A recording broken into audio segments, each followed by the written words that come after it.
Bonjour à tous, Franck Muller, ici Lyon. Nous sommes le lundi 17 août. Bien, je vous remercie pour les nombreux partages, les nombreuses vues et nos échanges, nos messages, nos commentaires. Je vais aujourd'hui laisser un tout petit peu de côté l'actualité au jour le jour, mais quelque part, on y vient quand même. Vous allez voir que je vais parler des dates anniversaires du mois d'août, mais on va retourner sur un point de départ qui est le Covid.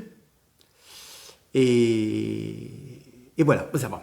On est le mois d'août. Le mois d'août, écoutez, le 15 août, c'était l'anniversaire de la capitulation du Japon en 1945,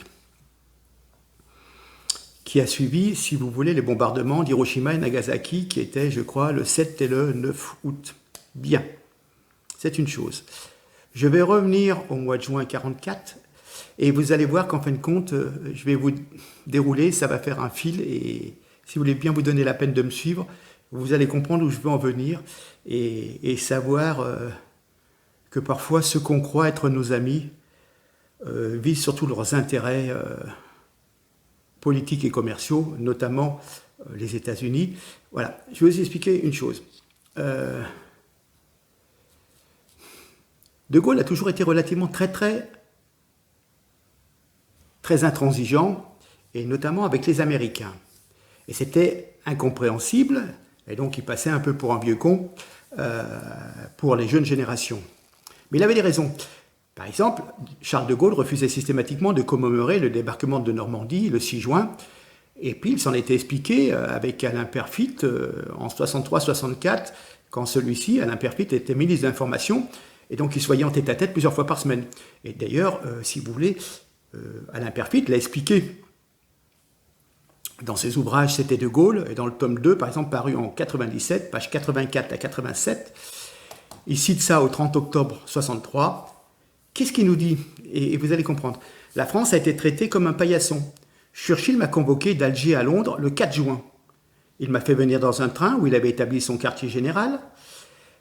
Comme un châtelain sonne son maître d'hôtel. Et il m'a annoncé le débarquement sans qu'aucune unité française ait été prévue pour y participer. Nous nous sommes affrontés rudement. Je lui ai reproché de se mettre aux ordres de Roosevelt au lieu de partir sur une volonté européenne, quelque part franco-britannique.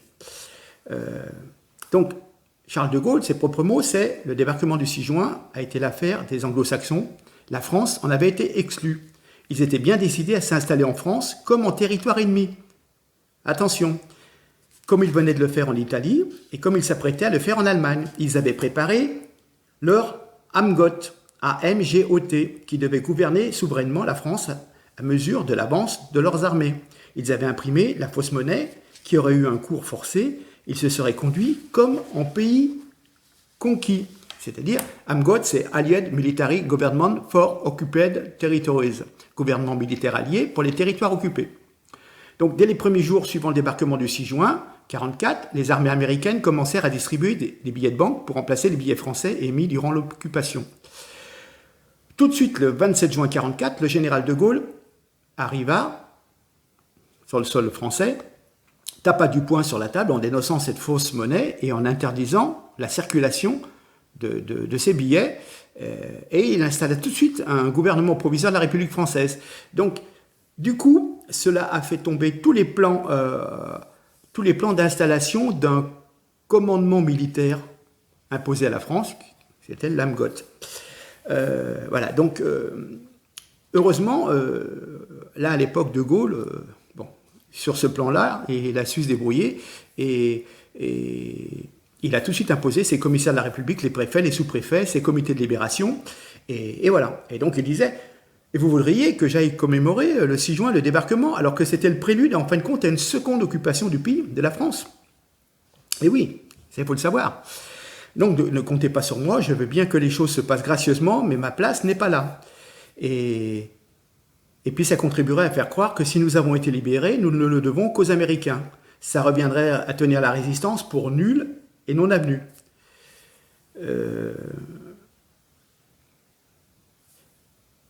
il avait déjà vu une chose, c'est qu'il avait l'air de dire le défaitisme naturel des Français n'a que trop tendance à adopter ses vues. L'air de dire c'est grâce aux Américains, et voilà. Il ne voulait pas s'associer à la commémoration d'un jour où on demandait aux Français de s'abandonner à d'autres qu'à eux-mêmes. Rappelez-vous que là, on vous demande d'abandonner votre souveraineté au profit de Bruxelles, qui décide pour vous. 70 ans après. Et le 10 juin 64, De Gaulle dit « Mais vous croyez que les Américains, les Anglais ont débarqué en Normandie pour nous faire plaisir ? Ce qu'ils voulaient, c'était glisser vers le nord de la France, le nord, Belgique, Hollande, etc., et le long de la mer, détruire les bases des missiles, des V1 et des V2, prendre Anvers, et de là donner l'assaut à l'Allemagne, puisque Paris et la France ne les intéressaient absolument pas. Leur stratégie, c'était d'atteindre la Ruhr, qui était l'arsenal, et de ne pas perdre un jour en chemin. Il est hors de question de libérer la France. D'ailleurs, Churchill avait demandé à Eisenhower d'essayer de libérer Paris pour Noël 44. Il lui avait dit, personne ne pourra vous en demander davantage. Simplement, nous y venons cette semaine, vous allez certainement en entendre un petit peu parler. Du 19 au 25 août 44, Paris se soulève spontanément. Et le peuple aurait certainement été écrasé sous les décombres, comme le peuple de Varsovie, s'il n'avait pas été soutenu. Il y avait les hommes qui, 3 ans plus tard, à Koufra, s'étaient jurés de libérer Paris puis Strasbourg. Ce sont eux qui ont libéré Paris avec son peuple. Leclerc et sa colonne arrivent. Ils désobéissent aux Américains et arrivent en sauveur de Paris. De Gaulle le dit à Leclerc, ils vont se faire bousiller. Tu t'occupes pas du commandement des Américains, tu prends ta colonne blindée, tu fonces sur Paris, on est à 200 km de la Normandie. Vas-y mon coco, enfin, j'interprète, n'est-ce pas ? Et voilà. Et du coup, eh ben, on a mis les Américains devant le fait accompli. On a eu de la chance parce qu'à l'époque, le gouverneur militaire allemand de Paris n'a pas voulu appuyer sur le bouton pour faire exploser tous les monuments de Paris comme cela avait été prévu. Hein. Et donc, les choses se sont, disons, relativement bien passées pour Paris, notre capitale. Alors, je vais en revenir au Japon et à capituler, mais vous allez voir que parfois, les buts humanitaires de délivrer des pays sont vraiment superficiels et c'est simplement de l'occupation économique. D'ailleurs, vous avez vu que toutes les entreprises, j'en ai parlé récemment avec l'entreprise française qui doit être achetée par les Américains, avec Alstom, avec beaucoup de choses. Il y a toujours une guerre économique et en fin de compte, vous avez des gens qui veulent absolument gouverner le monde et leurs entreprises, leurs multinationales absorbent tout et essaient d'éliminer la concurrence. Hein. Alors, notre monde d'aujourd'hui, et là on se retrouve en 2020, a pendant plusieurs mois été en confinement. Grâce à nos dirigeants alarmistes qui comparent la pandémie de coronavirus à une situation de guerre. Et en fin de compte, ce n'était pas une pandémie, parce qu'une vraie pandémie, c'était la grippe espagnole avec plusieurs millions de morts. Et on s'est aperçu que, en fin de compte, il n'y avait pas plus de morts que pour une grippe saisonnière. Hein, d'accord ? À l'échelle mondiale, ça fait environ 600 000 morts, on est d'accord. Mais 600 000 morts, c'est entre 400 et 600 000, c'est la grippe saisonnière, ce qu'on appelle. Hein. Donc, c'est pas... Ce que je veux dire, ce n'est pas une pandémie. C'est une épidémie qui peut être mondiale, mais ce n'est pas une pandémie. Voilà. Et donc, en fin de compte, cette situation de guerre, en fin de compte, c'était un petit peu la course à savoir qui va prendre les mesures les plus restrictives et soumettre sa population aux mesures les plus draconiennes en vous disant elles sont toutes nécessaires pour sauver des vies. Je vous rappelle quand même que 90 ou 95% des personnes qui sont décédées étaient des personnes âgées, qui seraient décédées du corona, qui seraient décédées d'une grippe saisonnière, qui seraient décédées 2 mois après, etc., etc. D'ailleurs, quand on vous dit qu'il y a eu 30 000 ou 40 000 morts, quand vous regardez les statistiques, je crois, il faut que je me les imprime au 31 mai, vous avez un plus vous avez un plus par rapport à N-1 ou N-2, c'est-à-dire les années présentes, vous avez seulement un plus de 15 000 morts en cumulé hein, sur les 4 premiers mois de l'année. Il y a seulement 15 000 morts de plus sur le premier quadrimestre 2020 par rapport à 2019 ou à 2018. Je vous donnerai les chiffres précis. Et encore, beaucoup de personnes qui sont mortes, elles sont mortes positives au Covid, elles appellent Covid, mais elles sont mortes souvent d'autres choses que le Covid. Mais comme il y avait le Covid, hein, on ne sait jamais, c'est contagieux, vite on les incinère, la famille n'a pas le droit de les voir, et hop, une mort du Covid, alors que la personne avait 80 ans, 85 ans, et qu'elle avait Alzheimer, Parkinson, des problèmes cardiaques, et voilà. Et bon, la personne serait morte peut-être 2 mois après. Bon, voilà, c'est simplement, je fais la parenthèse, puisqu'à un moment, c'est bon. Hein. Les statistiques nous donnent raison. Donc, alors, c'est un truc de fou, parce que peu importe les dommages collatéraux du confinement, ça a provoqué plus de morts que si on n'avait rien fait, pratiquement. Hein. Parce qu'en fin de compte, beaucoup de gens n'ont pas pu accéder aux hôpitaux pour leurs soins courants. Donc, les gens cardiaques, les gens qui avaient des maladies très spécifiques, n'ont pas pu aller aux urgences, n'ont pas osé, parce qu'elles avaient vraiment peur, et du coup, elles sont mortes chez elles.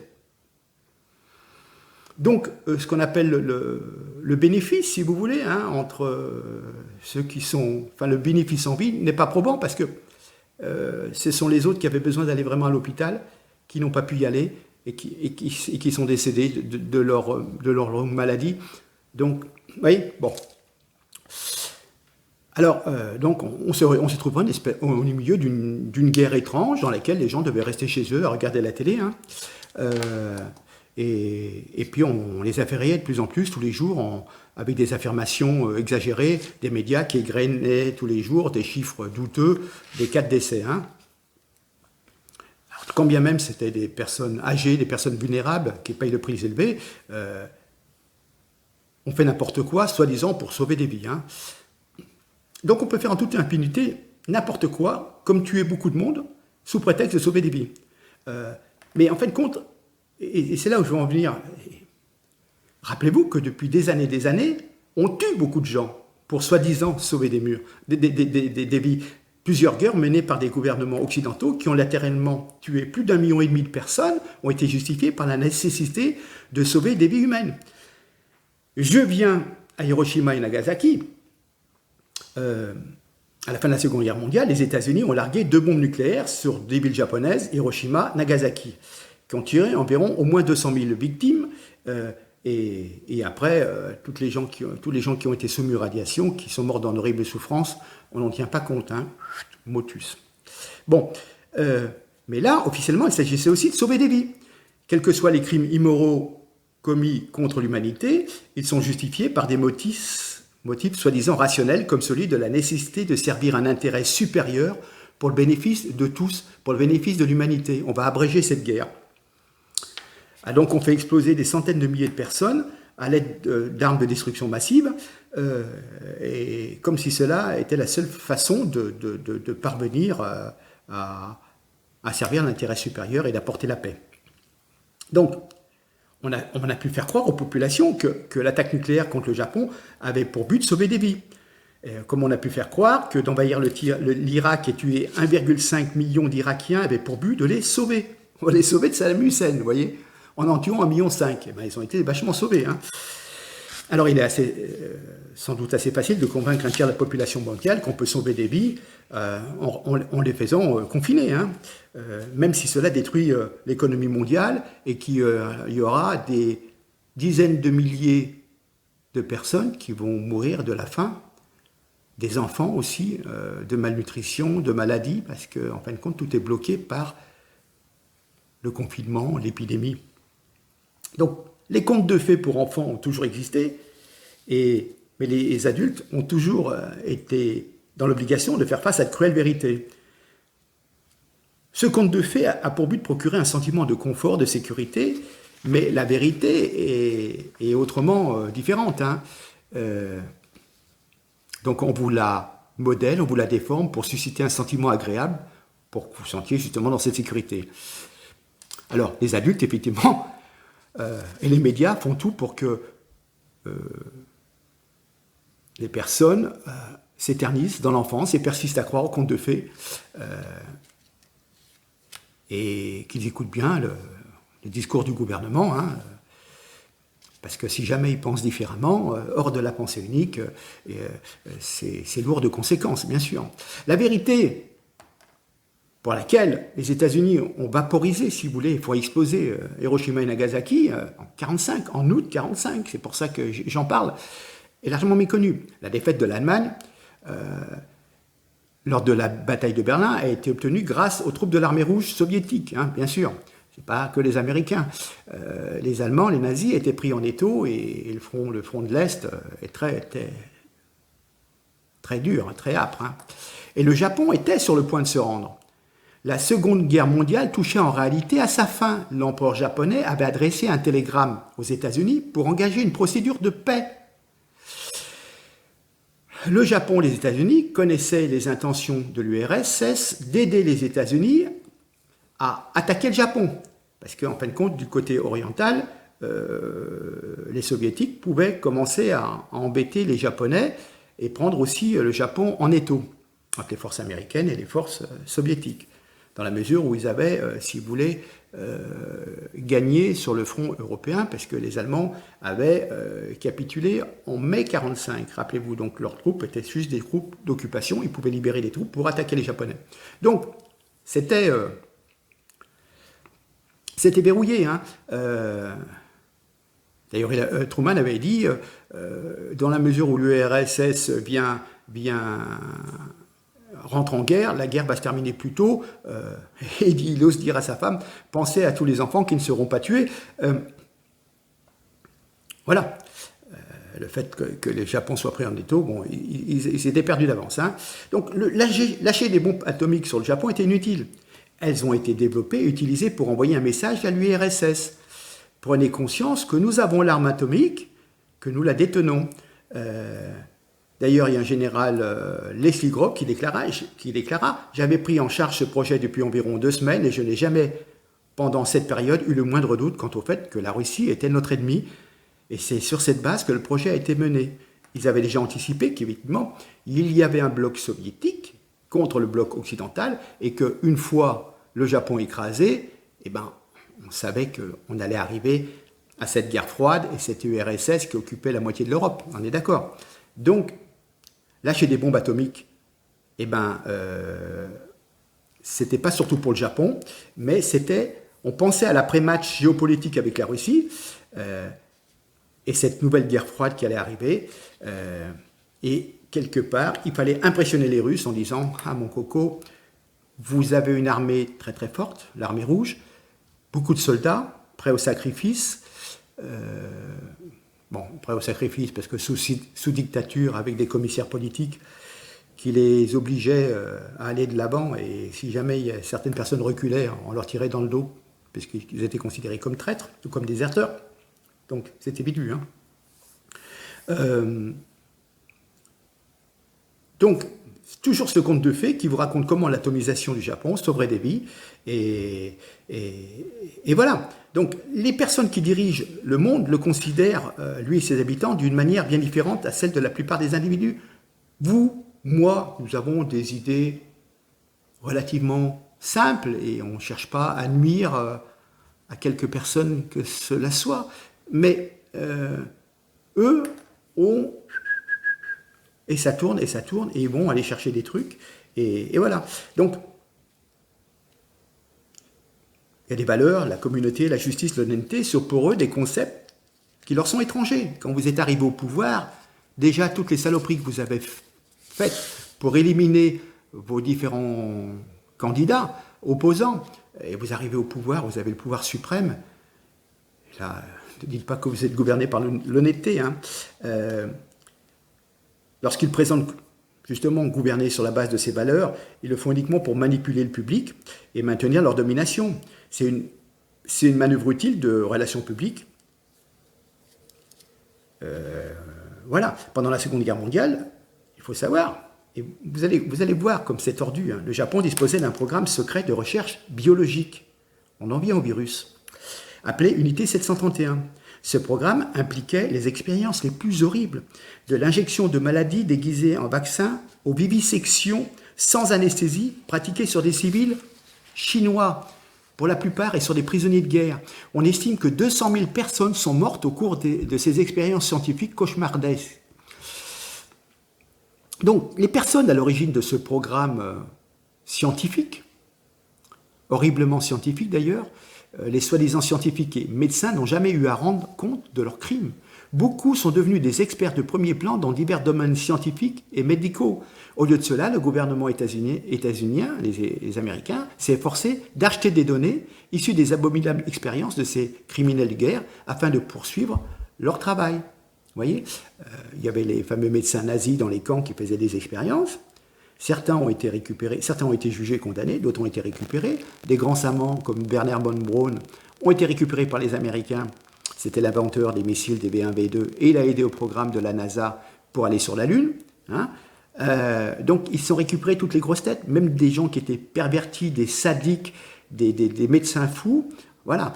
Le gouvernement des États-Unis a protégé un grand nombre de criminels de guerre japonais, à compenser par l'empereur Hirohito, en décidant en 1948 d'arrêter les enquêtes pour crimes de guerre. Et ça a permis à la plupart de ces criminels de n'être jamais poursuivis, voire d'occuper des postes à responsabilité dans les gouvernements japonais suivants. Oui. De même, le gouvernement des États-Unis, à l'époque, a sauvé d'éminents scientifiques nazis dans le cadre de l'opération Paperclip, lorsqu'après la guerre, les services de renseignement militaires les ont fait passer clandestinement de l'autre côté de l'Atlantique pour les incorporer ensuite dans leur institution scientifique, comme le spécialiste allemand des fusées, Major SS, Werner von Braun, je vous en parlais à l'instant. C'était le directeur du Marshall Center de la NASA. Il est même cité dans la formation des cadets de l'armée de l'air. On parle de lui pour son commentaire perspicace sur l'éthique de l'utilisation des armes nucléaires. Voilà. Enfin, la cruelle vérité sur la fin de la Seconde Guerre mondiale apprend à ceux qui sont adultes que des civils innocents ont été sacrifiés et des criminels de guerre récompensés parce que les dirigeants occidentaux se souciaient davantage de transmettre des messages et d'influencer les gens sur des valeurs soi-disant morales, mais ces faits historiques cachés ou non racontés sont des espèces comme des bugs dans la matrice. Ils révèlent la nature naïve mais réconfortante des récits officiels établis pour maintenir les populations joyeusement ignorantes et ou indifférentes par rapport à la réalité qui est beaucoup plus troublante. Si on savait tous les messages, les mensonges qui sont enfuis, voilà. Alors, vous êtes apaisés, vous êtes charmés par les tromperies et l'illusion. La plupart d'entre vous acceptent cette offrande et choisissent de rester, comme dans un film de science-fiction, branchés sur la matrice. Ça s'appelle le langage officiel. Le masque vous protège. Enfin, il y a 3 mois, ça ne servait à rien, mais maintenant, il faut mettre un masque, même au bord de la plage. Le problème, c'est qu'au bout de 20 minutes, avec la transpiration et tout, votre masque n'est plus efficace, mais vous avez l'illusion d'une protection. Et puis, de toute façon, si vous ne le mettez pas, on va vous demander 135 €. Voilà. Donc, réfléchissez quand même au cours des derniers mois aux différentes raisons qu'on vous a proposées, tout et son contraire, cette assignation à résidence et la suppression de toutes vos libertés, bien sûr. Et on vous dit que c'est pour sauver des vies, bien sûr. Donc l'économie mondiale est en chute libre, et 81% de la population active mondiale était plus ou moins partiellement ou totalement sans emploi. 30 millions de personnes, rien qu'aux États-Unis, avaient perdu leur emploi en 6 semaines. Voilà. Même les Nations Unies confirment ce que je vous dis, c'est-à-dire que les Nations Unies ont indiqué que des centaines de milliers d'enfants mourront cette année à cause de ces confinements. Voilà. Voilà. Et à l'heure actuelle, il semble même que presque toutes les affections sont comptabilisées comme des décès dus au Covid-19, comme si les décès résultaient d'une overdose de drogue. Voilà. Alors, bien que certains puissent le prétendre, il est quand même relativement peu probable qu'il s'agisse d'un cas d'incompétence de la plupart des dirigeants mondiaux. Il est plutôt évident que ces derniers utilisent la situation à leur propre avantage. Certains d'entre eux, comme Bill Gates, se font passer pour des philanthropes tout en utilisant des fondations caritatives caritatives pour obtenir d'énormes réductions d'impôts et diriger l'argent vers des entreprises commerciales follement rentables comme les fabricants de vaccins. Et cela, en plus, ça leur permet d'accroître leur influence au sein des organismes de santé. On l'a vu avec l'OMS, parce qu'ils financent l'OMS. Voilà, les pays du tiers-monde sont alors utilisés comme cobayes, et peu importe combien de ces pauvres misérables sont tués ou handicapés par des expériences vaccinales. Vous en avez tous entendu parler, en Inde, etc., tous les problèmes qu'il y a eu suite à certains vaccins expérimentaux.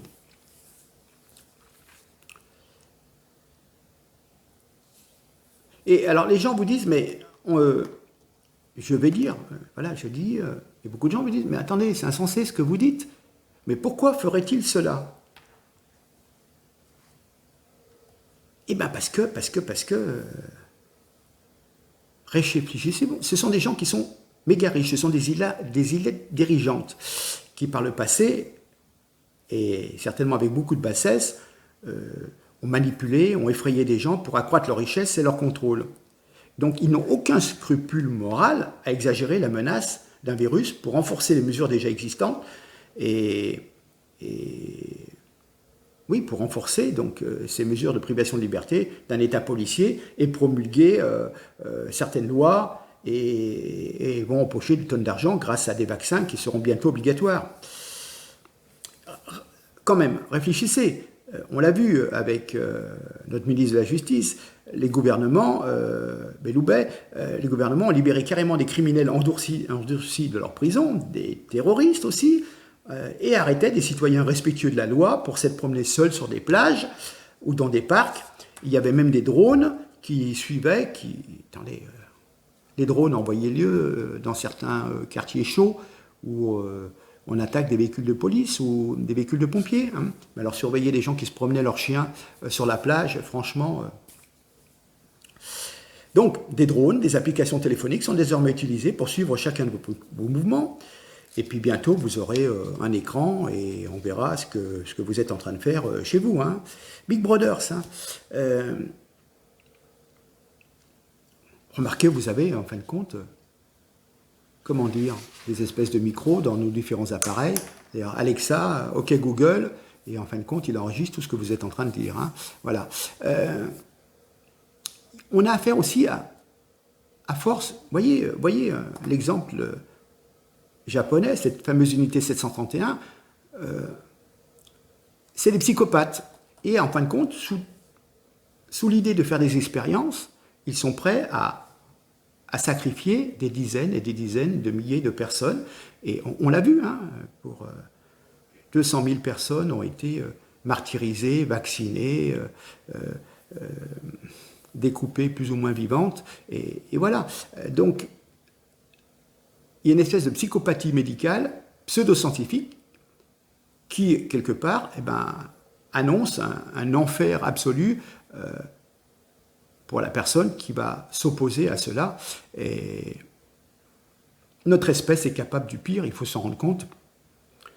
Donc, utilisons notre intelligence pour comprendre un petit peu et anticiper ce qu'on veut, là où on veut nous mener. Hein. Ça vous paraît invraisemblable, mais tout ce qui s'est passé pendant la Seconde Guerre, qui aurait dit que des médecins allaient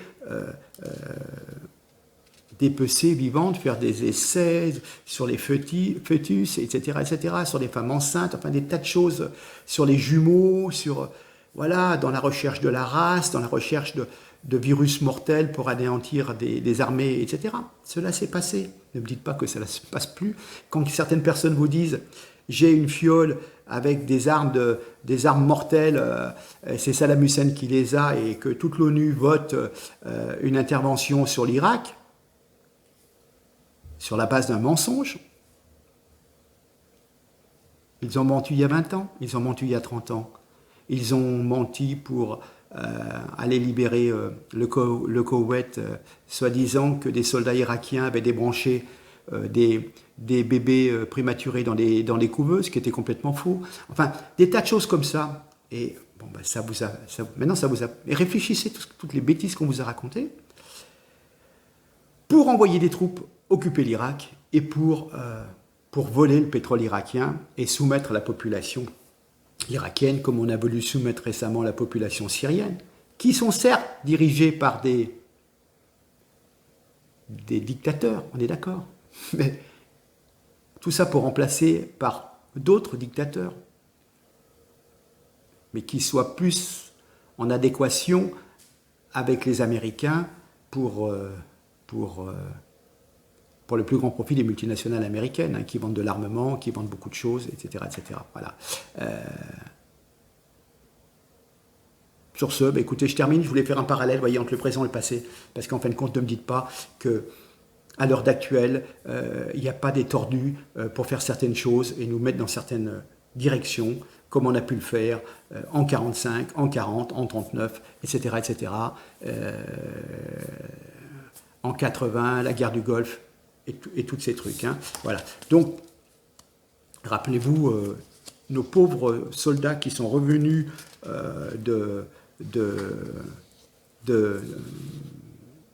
d'Irak, hein, qui ont chopé des maladies parce qu'ils ont été exposés à certains trucs. Ce que je voudrais dire, c'est nous ne sommes ni meilleurs ni plus sages que les générations et les nations qui nous ont précédés et qui ont troqué leur liberté contre une fausse sécurité.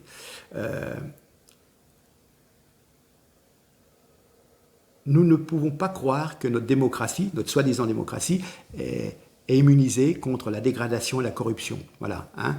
Nous ne faisons que répéter les erreurs du passé. C'est une boucle qui en refait sans cesse. Hein. Il y a toujours des hommes, des bonnes périodes qui créent des hommes faibles. Et les hommes faibles cèdent aux hommes mauvais qui provoquent l'effondrement de la société. Les gens travaillent dur, construisent des sociétés, contemplent des arts, la philosophie. On s'habitue lentement à la richesse et à la commodité. On perd le contact avec une certaine boussole morale. C'est toujours plus de matériel.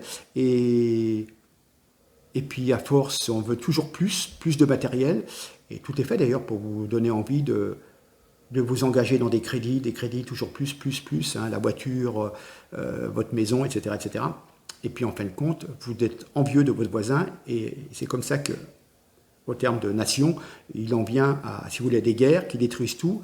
La vie recommence, on repart sur du positif. Et puis, on arrive à un moment où tout se dégrade et on repart sur des guerres. Vous voyez, c'est des cycles comme ça. Hein. Et d'ailleurs, il y avait un psychiatre polonais qui disait que pendant les bonnes périodes, les gens perdent de vue la nécessité de la pensée, de l'introspection, de la connaissance des autres et d'une compréhension de la vie. Voilà. Les choses, vous comprenez, on cherche tout à vous divertir avec la télé, avec des tas de choses, avec les vidéos, avec Internet et tout. Donc vous n'avez plus tellement le temps de revenir sur vous-même et de réfléchir sur la nature humaine et sur les défauts des gens. Hein. Voilà.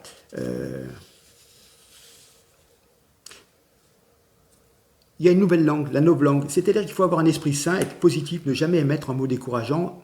C'est devenu un sport, si vous voulez. Hein. Il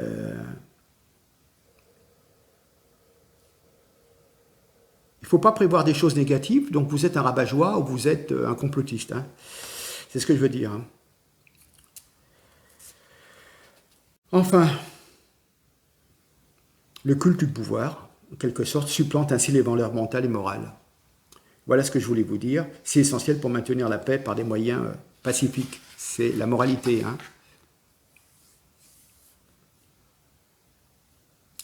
Écoutez, je vous laisse. On part sur de la philosophie, c'est un petit peu très... Mais on a tellement peur d'être mal jugé par la société. On a la peur du rejet, du bannissement, parce qu'on va être apprécié par tout le monde. Moi, certains m'injurient, ma famille me traite de complotiste. Ça nous fait naviguer dans le déni. On ne cherche pas à voir la vérité en face, on est dans la compromission. Et du coup, on fait semblant de croire à différents mensonges, et alors que, au fond de nous-mêmes, il y a quelque chose qui nous dit quand même, c'est ce qui nous raconte, il y a un peu de pipeau. Mais il faut penser comme tout le monde pour être accepté. Si jamais dans une conversation entre amis, vous commencez à dire « oui, le vaccin, le masque, etc. etc. » Oh là là, tu nous saoules avec tes trucs. Je parle en connaissance de cause. Voilà, il faut être dans le consensus, donc il faut tout gober. Faut ah oui, Macron, oui, voilà. Il nous sauve, Macron, c'est notre sauveur. Mettez un masque, bientôt il faudra mettre une couche culotte, et puis voilà. Donc, je voulais venir là-dessus hein, pour sortir un petit peu de l'actualité et des coups de couteau à droite à gauche. Sur ce, j'espère que je vous ai apporté encore un élément de plus de réflexion. Les hommes sont aussi perfides et cruels maintenant qu'il l'était en 40, qu'il l'était bien avant. Voilà. Hein. La cupidité n'a pas d'âge et n'a pas de limite dans l'évolution humaine. Au contraire, compte tenu des moyens technologiques, c'est de plus en plus précis. D'ailleurs, moi-même, je dois être écouté, épié. Voilà. Donc, j'espère que dans 3 jours, je pourrai vous refaire une nouvelle vidéo, certainement mercredi. On verra. Mais bon. Non, mais je plaisante. Enfin, pour l'instant, j'espère avoir à plaisanter. Sur ce, je vous embrasse. Excusez-moi, j'ai été un peu long, mais c'était un petit peu dur à expliquer. Voilà. Sur ce, je ne suis pas un professionnel, hein, mais bon. Si ça peut éveiller certaines personnes, je vous en remercie. Sur ce, je vous embrasse, je vous salue bien bas. Partagez, abonnez-vous. Vous savez ce qu'il convient de faire.